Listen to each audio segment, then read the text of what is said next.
Go. So we are recording the presentation part of this meeting. It will end up being posted on our project website if some of your neighbors or household members couldn't attend this evening. So in general, what I'm planning to cover, we'll go through an overview of the planning process that we've taken thus far and some next steps. We'll then go through sort of a setting the stage conversation. So what we've heard from our online survey and the public engagement that we've done thus far, an overview of the data that we collected in sort of phase one of this process, and then some future housing needs projections. We'll also talk about what makes a successful housing strategy, and then we'll break into some small group conversation, probably pretty easy with the size of a group, and then we'll report back out. And I do have plenty of time left at the end for questions and answers. So if you have any, I would ask you to save them till the end, but I'll be available to answer those. So we are sort of in the middle of this process. We're in this lighter blue phase at this point. We spent what I'm calling phase one, or that red phase, really going through existing conditions information. We went through the existing comprehensive plans policy guidance. That was back from 2014. And then we also went through a review of existing conditions data that I'll talk about with you this evening. We're now in sort of public engagement. So we have a project website and an online survey that was on that website. We had a community open house event back in October. About 25 people attended that. We have done some tabling events at Trunk or Treat, one night at Orono Brewing Company, and I also did a presentation to UMaine Student Senate to get some feedback from students as well. And we'll do a couple more online and in-person events throughout this sort of light blue phase through February. We'll then go into policy making, where we'll actually craft the recommendations of the plan. We anticipate that that will take most of the spring and summer of next year, with a final plan recommendation anticipated to be available in the fall of 2025. This meeting this evening is actually the first in a series of 4 topic exploration meetings. So really what we're doing at these meetings is going through a deep dive of the data that we found in phase one. And then we'll have sort of interactive or more conversations at each of these about the specific topic, and then answer any questions that you have about that topic in particular. In January, we'll also have a little bit more of a broad open conversation meeting that will be a little bit more specific to land use issues and zoning matters, but that encompasses a lot. So really anything goes there. And you can also leave comments through our project website, which I have linked at the end of this presentation. So just to start to get into what we've heard so far, we had an online survey that ran on our project website from the first week of September to the last week of October. We got almost 300 responses to that survey. It was like 270 something, I believe. What we heard through that survey was that expanding housing options for all was actually voted the #1 strategy that would most improve quality of life in Orono. There was a variety of topics that folks could have chosen, and that one ended up coming out on top. We also asked people to identify what, if any, problems there were with housing in Orono. We got a lot of responses to that, but sort of the big 3 themes that emerged from that question were a lack of family housing and a lack of sort of, for lack of a better term, starter homes. So things that are affordable to younger families just starting out. We had a lot of comments around the maintenance of existing housing units in the community. And then in general, lots of comments around high housing costs. So high property taxes, high rents, all of those sort of issues. We then asked folks to describe describe the amount of residential development within Orono over the past 5 years. And what this is showing is that about 54% of our respondents said that there was not enough single family homes. About 35% said there was not enough multifamily homes or apartments. 20-ish% on both said about right. And then a couple folks said not sure or no opinion, or in the case of multifamily homes, there was some some split consensus around if it was about right or too much. Then diving into the actual data that we found a little bit more. So we used data from the US Census and from Maine Housing, which is the statewide housing oversight group in Maine. So this data comes from the US Census. What we've been finding is that the average household size is about 2.27 people, and that's actually been holding about steady since the year 2000. Back in the 70s and 80s, it was more like around 3 people. It went down a little bit, but we're about steady now. We in Orono have about 3,300 households. 33.6% of those are family households. And the census defines that as those who are either married or they're cohabitating with a partner. And then we have 2,200 non-family households. And of those, about 1,100 are one-person households, with about 36% of those being those 65 or older. And then another 1,100 are 2 or more unrelated people that are sharing one dwelling unit. So, you know, the student homes, the apartment units of folks living with roommates, things like that. So family households was a big topic of conversation during the last plan back in 2014. And the number of family households as a proportion of Orono's households has been steadily dropping, even as the census reclassified its definition of a family. So they opened up family to not just those that are married, but also those who are cohabitating with a long-term partner. Still, that count of family households is down, was down 8% between 2010 and 2020, and was down 5% between 2000 and 2010. So it's been pretty steadily dropping there. What about like single parent households? Do they count as family or? No, so technically, no, they wouldn't count as family, but I do have data on the number of single family households. No, single parent. Single parent households, and it's it was less than like 200 of the households, if I remember correctly, but I can get you that So information. where do they fit in that total number? So they would fit one and more, but the 2. They might fit in that 2 plus I think they would fit in that 2 plus people, but of course they are related. But I can get you that information. I can get you the exact number. Okay. Yeah, I have it readily available. So family households with children under 18, sort of a separate category from just the general family households. We've seen almost a 40% drop in that demographic in the last 20 years. So in 2000, we were at about 583, and now in 2020, we were at 350. Something that's sort of interesting though, is that these statistics actually just suggest that the adults in Orono who are having children, so those who are choosing to have children, are actually having more children than they were previously. The number of households with children inside of it though has shrunk. So we have slightly more children in the community, but less households with children. So larger families is what's going on here. The average number of children in a home has gone up slightly to 2.93.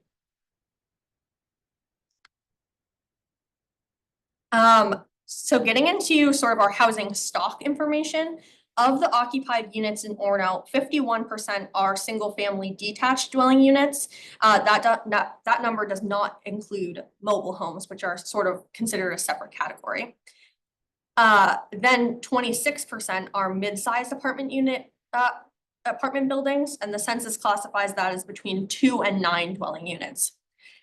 About 4% of our housing stock is single family attached, sometimes called townhomes. So representing about 140 units. And then 3% of our housing stock is mobile homes, RVs, things like that.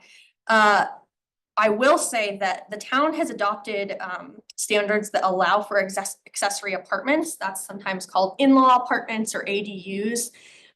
They're allowed, but they don't make up a huge percent of the town's housing stock. We adopted those performance standards in the year 2000, but between 2010 and 2023, only 6 new accessory apartments were added. And that's from building permit data from the Code Enforcement Office. And where would that be? Would that be the 2 to 9 units, or would that be the 1 unit? Where would those fall? That's its own separate category. Yeah.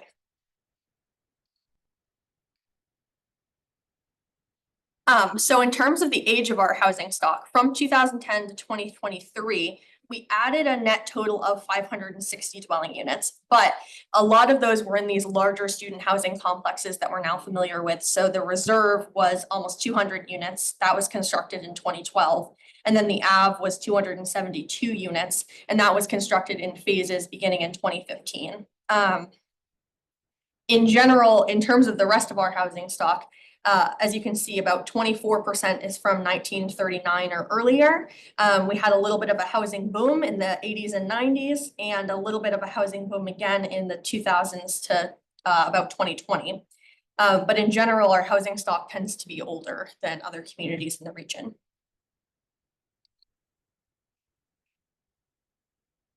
So I talked about a little bit on the demographic side, but we have 1,100 households in Orono that are one-person households. So that means that about 40% of the single-person households, according to this, are living in dwelling units with more than one bedroom. So they're living in dwelling units where they might have extra bedrooms beyond what they need on a day-to-day basis. Obviously, some people choose to live with extra bedrooms than what they might need, you know, for guests or for an office or what have you. But what we have found is that there might be a greater demand for smaller housing units than what's currently available in Orono. People might choose to live in a smaller unit if it was available in the community that they live. Otherwise, in general, most of our dwelling units are, of course, between 2 and 3 bedrooms. We have a large amount, about 20% 4 or more bedrooms, and then same 20% for 1 bedrooms or studios, which is the no bedroom number. Okay, so you might have to bear with me a bit on this one. I want to talk a little bit about housing affordability, and that's typically measured by measuring the proportion of a household's income that is spent on housing related costs. So mortgage, utilities, property taxes, etc. Households that spend more than 30% of their gross income on housing costs are considered cost burdened under typical housing regulation. And by this measure, about 18% of homeowners in Orono are considered housing cost burdened. Obviously, this graph is showing that owning a home in Orono is obviously much more difficult for those lower on the income spectrum. So of course, if you're making less than $20,000, you are likely extremely housing cost burdened. But this number was sort of interesting to me. It's about 8% of homeowners making that much money, between $50,000 and $75,000, are also housing cost burdened. So we might have a bit of a discrepancy between housing that's might be more affordable to this income group here. I also want to note, when we're talking about being housing cost burdened, 26% of our senior homeowners, so those that are 65 and older, are housing cost burdened. So that's the larger share of the community that really can't afford owning their own home in Orono anymore. This rent information is a little bit interesting. So this comes from the Census Bureau, and the median rent for all occupied rentals in Orono rose, as you can see, between 2010 and 2012, and then it plateaued for a few years, and then it actually fell pretty significantly. We haven't really gotten up to that 2010 number. I do want to note that this isn't adjusted for inflation or anything, so it might be slightly different, but that fall in rent is pretty unique to Orono. Especially in comparison to Maine in general, the surrounding region more specifically, but was probably a result of those larger student housing complexes being built. So obviously many units becoming available all at once had the effect of depressing the rental market a little bit, and they were geared more towards students. So they were slightly cheaper rents. But yeah, sort of a classic supply and demand scenario, where as supply went up with our rentals, rents really started to go down. I talked a little bit about being housing cost burdened on the last slide. I do want to note that 55% of renters are housing cost burdened. And it's 53% of our senior renters that are housing cost burdened. So if you're renting your home and you're older than 65 in Orono, you are more than likely housing cost burdened. Orono does, of course, have a higher poverty rate than surrounding communities. That's mainly as a result of our student population who are living on fairly little money while they're in school. So our housing cost burden numbers for students would likely be slightly inflated, but that senior renter number is pretty concerning.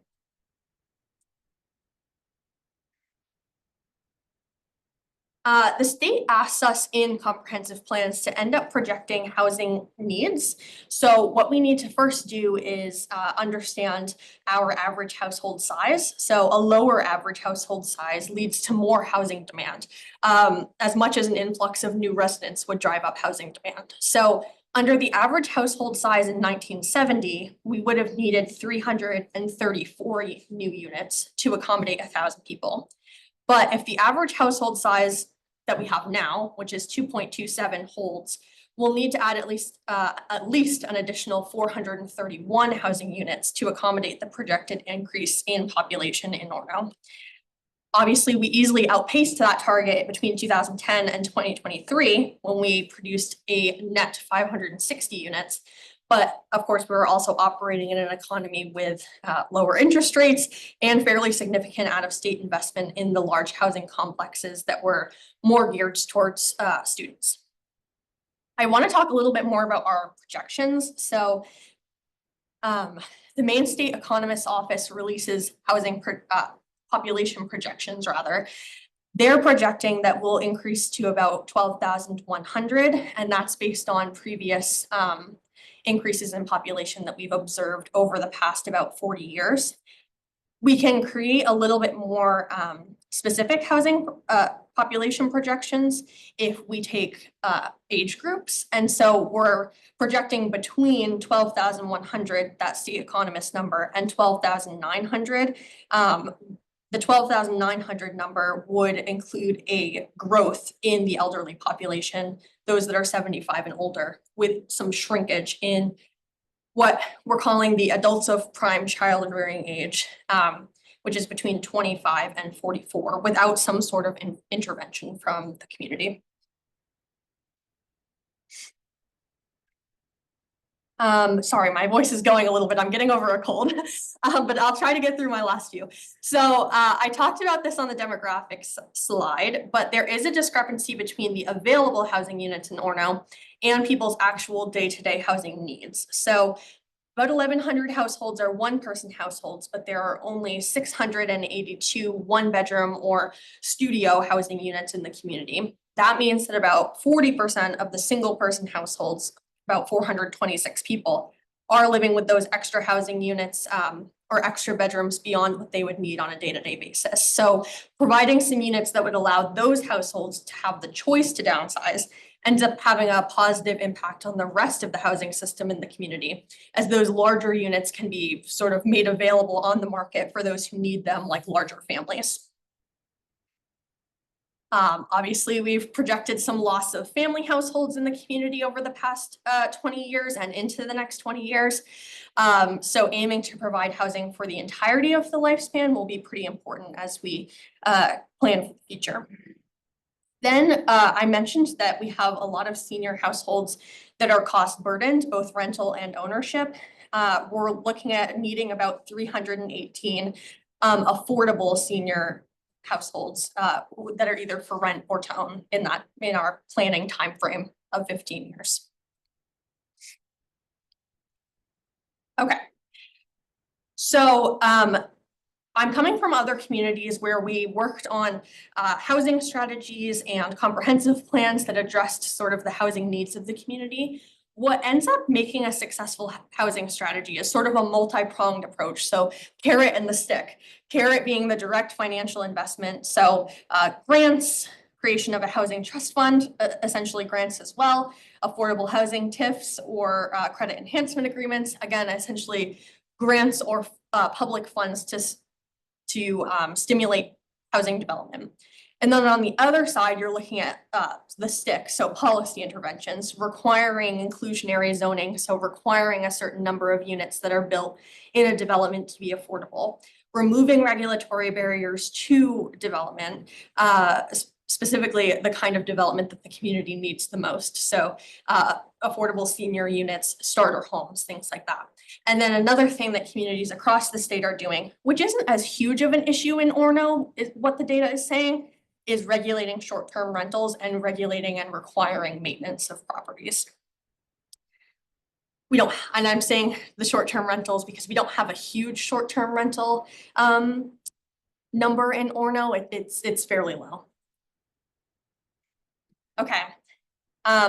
So we do have some questions that I wanted to have a small group discussion about. Usually what we do is we'd split up each of these groups and have a conversation, but of course we're so few. So what I want to do is sort of have a conversation about, maybe try to come to a consensus on what the group that's present views as the most pressing housing issue in Orono. So I just threw a lot of data at you. You might say something about the data we found, but also I want you to think about sort of anecdotal information that you've heard or what your views are specifically.